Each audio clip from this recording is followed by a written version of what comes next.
Ang sa'y feeling nga naanagad kay own? Makulbaan ko. So, tinood lang. Kay it's new. Makulbaan yun ko, Hayes. Mag-backstory sa tabi, yung sa gidini siya, how started ang imuhang hilig aning mag-baking.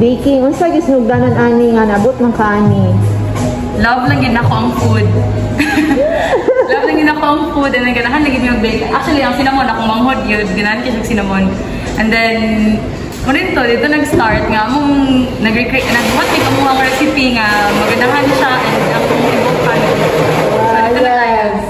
Surely, like, may gina ninyo ang recipe nga, family recipe, kanya abot ni gid-ani nga level. Kung sa ganyan na una, ani, kanang namaligya lang ka, no?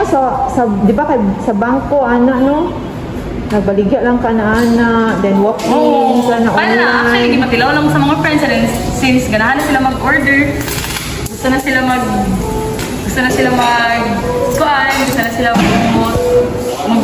ipatilaw nila sa ilang mga friends, so gusto sila magpalit. So, ito nag-start na. Na word of mouth na lang dahil siya. Ano na dahil siya, Karod? Yay! Thank you, Lord! Yes! Then, also ba nang imuhang maingon na inuhag yung specialty sa inuhang mga goodies nga naa dinhi? Of course, ang cinnamon, hindi nag-start. And then, karon kaingon good ko, Weirdough fried mong coffee. Ay, napadi, unique kayo imuhang name, as in, catchy kayo siya. Ano kay clickbait kaayo ang Weirdough. Nga Weirdough toad siya, no? Nga Weirdough siya. Aren't we all? Weirdough? Yes, yeah, right. So, right now, kita ko Weirdoughan sa life. And then, yun lang.